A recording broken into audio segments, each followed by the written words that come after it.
I'm Freddy DeMarco for American Musical Supply, and this lesson will be for beginners on how to play a G major scale and a C major scale. So we're going to start with the left hand technique. The first thing is keeping the thumb behind the neck. Don't let it creep up like this because this could cause clamping. If you clamp this index finger here, you're going to restrict your reach. What I want to see is this thumb behind the neck creating a mouse hole here, see? That way we can actually blossom the hand open to get a proper reach. Also play on the fingertips with curved finger joints, as opposed to playing flat on the fingers and kind of slapping at the strings. What we really want is fingertips, curved finger joints, and play just behind the fret. Don't play on top of the fret, and don't play too far behind it. So what that can cause is a buzzing sound or even a lack of sustain. The other reason that can happen is that you're just not pressing hard enough. With the right hand, we're simply going to just clamp the pick between the index finger and the thumb.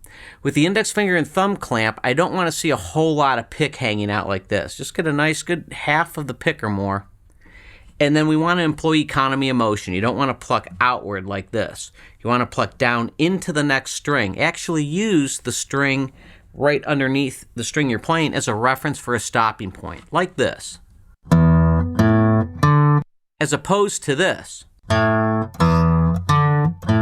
You don't want to play out like that because then you have this big of a distance to come back to the place that you need to be, and you can be very inaccurate that way. So economy of motion, the less you move, the better. Now I know that the high E string at the end here won't have a string to reference your stopping point. Just be reasonable. With the left hand, try not to lift a lot, like that. You pretty much want to keep them close, the thumb behind, the hand comes around, and they're always over the strings and frets, ready to attack the note. Not this. So you'll get unwanted noise and some buzzing that way. So, economy of motion. All right, when we play the scale, play it very slow and learn one string at a time. So what we don't want to do is we don't want to challenge ourselves. The brain actually retains shorter bits of information better than it does longer phrases. So just learn one string, then another string, then practice just those two strings very slowly.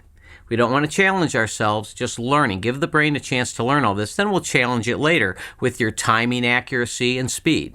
But for now, we're going to play the first two notes of the G major scale, and that's going to be on the low E string, second finger on what we call the root note, the title note of the scale, which is G. Then the fourth finger will reach out to the fifth fret and play its note. So two notes on the first string. I'm actually in second position. The position is dictated by what fret your index finger is lined up on. And even though we're starting with the root note with the second finger on third fret, I'm really lined up in second position over the second fret with the index finger. So the first two notes should be like this. Now the next string, the A string, will have three notes on it. Index finger on the second fret, second finger on the third fret, and fourth finger on the fifth fret. The next two strings, the D and the G strings, will have identical fingering. Index finger, third finger, and fourth finger. That would be second fret, fourth fret, and fifth fret.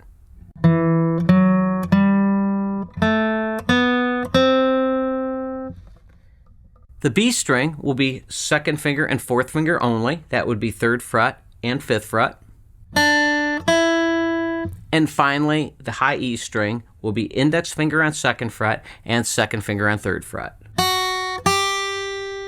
So we want to practice this ascending and descending, up and down. When you get to the top note, hit it a second time and then return.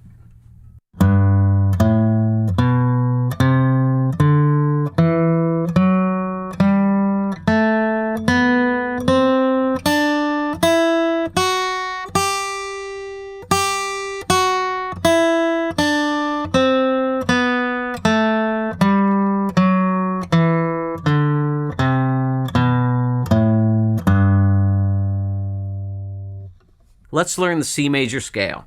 The C major scale form that I'm going to show you will have a position shift where you will actually move up the neck a little bit. If you're not comfortable with that, just stick with the G major for a while till you get comfortable, then advance to the C major scale. This will be a 5-string scale starting in second position And just like the G scale, your second finger on the 3rd fret is going to be the root, but in this case, it's going to be the 5th string, and that's a C.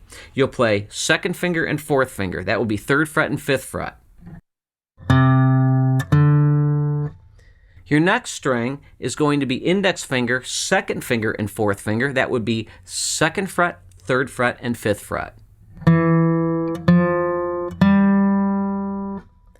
The G string will be the index finger, 3rd finger, and 4th finger. That would be 2nd, 4th, and 5th frets.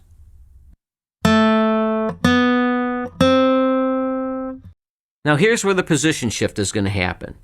On this 2nd string, you're going to shift to 3rd position, so your index finger is going to play on the 2nd string, 3rd fret. Your 3rd finger will be on 5th fret, same string, and then your 4th finger will play the 6th fret on the B string. So the position shift has to happen like this, from the G string.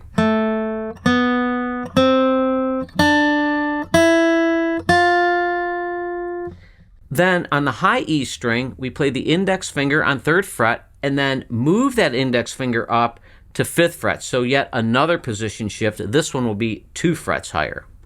So you'll go from 3rd to 5th position. Then you'll continue 3rd finger on 7th fret and then 4th finger on 8th fret.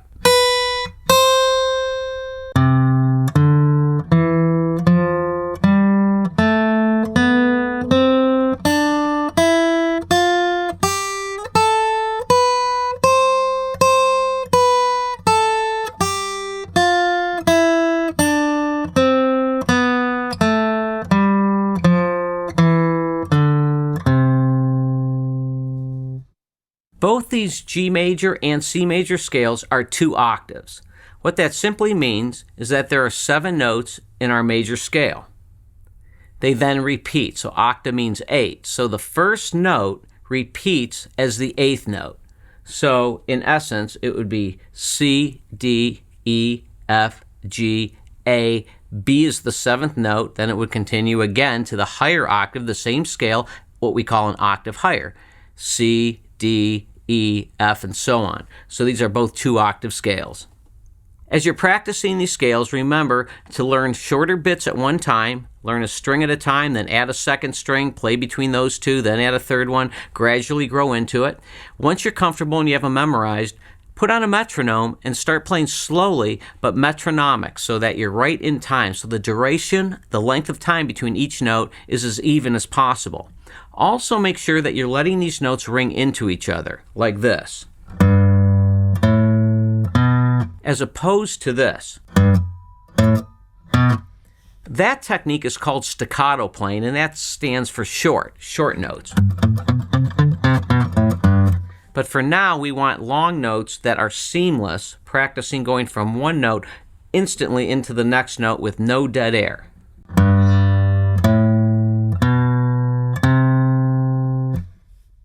Hey, thanks for joining me for this lesson on the G major scale and the C major scale.